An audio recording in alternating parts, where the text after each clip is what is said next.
I was fortunate to have two fathers, one highly educated, the other a self-made entrepreneur. Both were successful, but their financial outcomes were worlds apart. My poor dad, the academic, valued job security and believed a good education led to a safe, stable job. He saw our home as our greatest investment and preached the importance of working for money. My rich dad, in contrast, believed financial education was more important than formal education. He taught that the rich make money work for them, not the other way around. Their advice often conflicted. One urged me to play it safe, the other to think differently about money. Having two dads forced me to compare their views and choose my own path. The rich man wasn't rich yet, and the poor man wasn't poor yet. They were both just starting out, but their mindset set them on very different journeys. My poor dad warned, "The love of money is the root of all evil," while my rich dad insisted, "A lack of money is the root of all evil." This contrast sparked my curiosity and set me on a lifelong quest to understand money. It was the beginning of my financial education. My two dads' philosophies shaped my thinking about work and money. Poor dad believed in climbing the corporate ladder, valuing a steady paycheck and job security. He saw a house as an asset and thought financial security came from loyalty to a company. Rich dad flipped the script, "Don't work for money, make money work for you." He encouraged me to own the company, not just work for one. He taught that relying on a single paycheck is risky, and true security comes from owning assets that generate income. Poor dad said, "Money doesn't matter," but worried about it constantly. Rich dad saw money as a tool and urged me to learn its language. Their conflicting advice forced me to think for myself. At 9, I chose to learn from my rich dad and focus on building financial intelligence. I realized that financial freedom isn't about earning more, but about thinking differently. The rich acquire assets. The poor and middle class acquire liabilities they think are assets. That was the lesson that changed everything. Our schools train us to be employees, not entrepreneurs or investors. We're taught to follow instructions, avoid mistakes, and value job security. The system rewards memorization, not financial creativity. Most graduates know little about money, even if they earn high incomes. My poor dad excelled academically, but struggled financially. Rich dad saw this flaw. Schools teach you to work for money, not how to make money work for you. They don't teach you to build or own the system, just to fit into it. Without financial literacy, most people are trapped in a cycle of working for a paycheck. My financial education began at 9 when I asked Rich Dad how to get rich.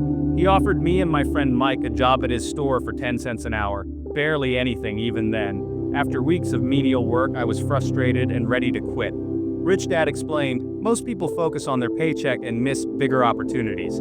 He challenged us to work for free, promising we'd see something others missed. Reluctantly, we agreed. Soon we noticed unsold comic books being discarded. We asked for them, set up a comic book library, and charged neighborhood kids admission. Suddenly, we were earning more than before, and didn't even have to be there. The lesson: don't chase small paychecks. Look for opportunities to create assets. Most people are trapped by the need for immediate money and never see the bigger picture. Rich Dad taught us to spot opportunities, not just jobs. That's how we learned to make money work for us. Rich Dad called it the rat race, a cycle where people work hard, spend more, and never get ahead. With every raise, expenses rise, bigger houses, nicer cars, more debt. This lifestyle inflation keeps people dependent on their next paycheck. They work for their employer, the government, and the bank, rarely for themselves. The illusion of wealth, high income, big house, fancy car, hides the reality. Few assets, many liabilities. One missed paycheck and trouble begins. True freedom isn't about earning more, but about breaking this cycle. The key is to use income to buy assets, not just pay bills. Assets generate income, making you less dependent on your job. Rich Dad's lesson: build streams of income that cover your expenses. When your assets pay your bills, you're financially free. That's how you escape the rat race. It's a shift from working for money to making money work for you. The most important rule for building wealth is simple. Know the difference between an asset and a liability. An asset puts money in your pocket. A liability takes money out.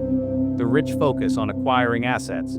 things that generate income. The poor and middle class buy liabilities, mistaking them for assets. A house, for example, is often a liability. It costs you every month. Rental property, stocks, bonds, and intellectual property are assets if they generate cash flow. Liabilities include mortgages, car loans, and credit card debt, anything that drains your income. The cash flow pattern tells the story. Assets add to your income, liabilities subtract from it. The rich get richer by using income to buy more assets, creating a cycle of wealth. The poor and middle class use raises to buy more liabilities, staying stuck. Understanding this difference is the first step to financial freedom. Build your foundation on assets, not expenses. That's how you create lasting wealth. It's a simple rule, but it changes everything.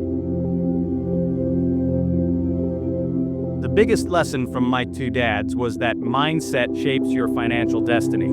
Poor dad's fear of risk and belief in job security kept him trapped. Rich dad's mindset was open, curious, and unafraid of mistakes. He saw money as a tool and financial education as essential. He taught me to ask, how can I afford it? A question that sparks creativity. Your mind is your greatest asset. Training it is your choice. Building wealth is about courage, patience, and lifelong learning. The world changes. Those who adapt thrive. Don't follow outdated advice. Think for yourself. Anyone can change their mindset and start building wealth. Take responsibility, seek knowledge, and start small.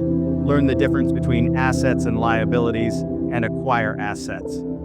Financial freedom starts with the decision to make money work for you.